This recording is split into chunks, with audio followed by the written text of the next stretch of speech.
Yung mga kabusing, Mark Magsayo, ginagamit nito ang teknik ni Canelo para lalong tumibay ang liig at panga para kayang sumalo ng malalakas na suntok.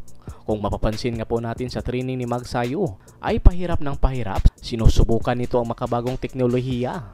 Advantage ng isang boksingero kung may sapat na kagamitan para sa training para ma-improve kung ano ang kulang nito. Sa ngayon ay mataas pa ang oras sa paghanda ni Mark Magsayo kontra sa napabalitan nitong makakalaban na si Michael Magnisi na hindi rin basta-bastang kalaban. Ito ang laban kung saan napaka-importante ng isang boksingero dahil ito ang nag-iisang ticket para makuha at may pagkakataon na makalaban ang naturang WBC Super Featherweight Champion. Samantala naman, tuluyan ang nalimot ng kasalukuyang WBO Super Featherweight Champion Emmanuel Baquero Navarrete ang posibleng rematch nito kontra sa ating pambato na si Charlie King Warrior Suarez. Dahil makikita nga po natin sa nakaraang araw ay nakipag-peace off ito sa kasalukuyang IBF Super Featherweight Champion Eduardo Munoz. Ibig kayang sabihin nito ay wala ng rematch na magaganap kung saan makikipag-unification na lang itong si Navarrete kontra sa kasalukuyang champion sa IBF. Naglaban nga po itong si Navarrete at Suarez sa nakaraang May 10 kung saan nauwi nga po ito sa kontrobersyal na panalo nitong si Navarrete matapos ihinto ang laban sa round 8 dahil sa isang accidental headbutt. Kung tutuusin ay isang malinis na suntok ang tumama kay Navarrete dahilan sa malaking cut.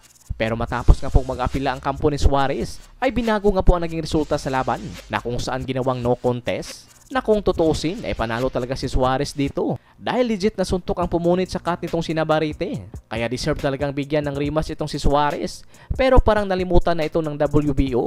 Wala nang anumang aksyon. Sa ibang banda naman, former IBF Super Flyweight Champion Jerwin Prettyboy Angkahas sa muli ilalaban ito para sa IBF Super Bantam Final Elimination.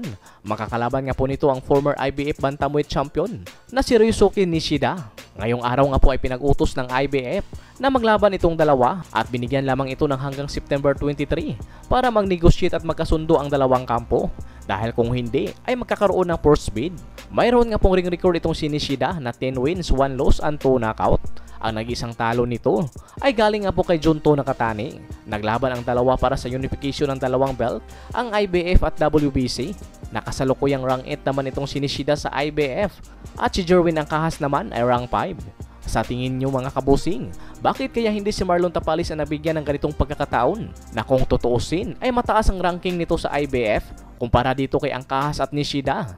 Dahil rank 3 nga po itong si Tapalis at na-treated naman ang rank 1 at rank 2.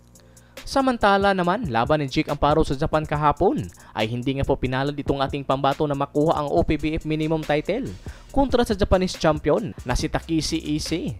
Maganda naman ang pinikitang laban ni Amparo, magalaw sa ibabaw ng ring. Pero makikita talaga natin kung sino ang may lamang sa lakas sapagkat hindi nga po nirerespeto nitong hapon ang suntok nitong ating pambato na kung saan malaya itong ginagawa ang gusto sa laban. Maliban rin sa lakas ng suntok ay mayroon ring galawang itong tulad ni Pedro Taduran na pinipressure talaga nito ang kalaban. Sa pagsapit naman ng round 10 ay nabilangan naman itong si Amparo dahilan para makuha nitong hapon ng panalo via unanimous decision. Pero bili pa rin tayo sa pinakitang laban ni Amparo, talagang kinulang lang ito sa puntos.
Patay. Bye-bye. Jab, oh, effective yang jab.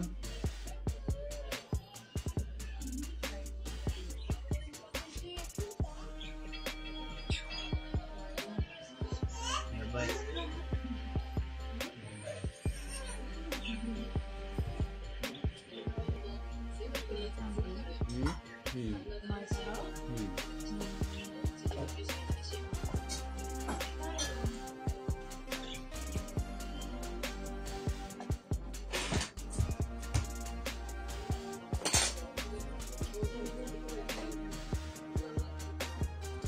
Sayang. Sayang.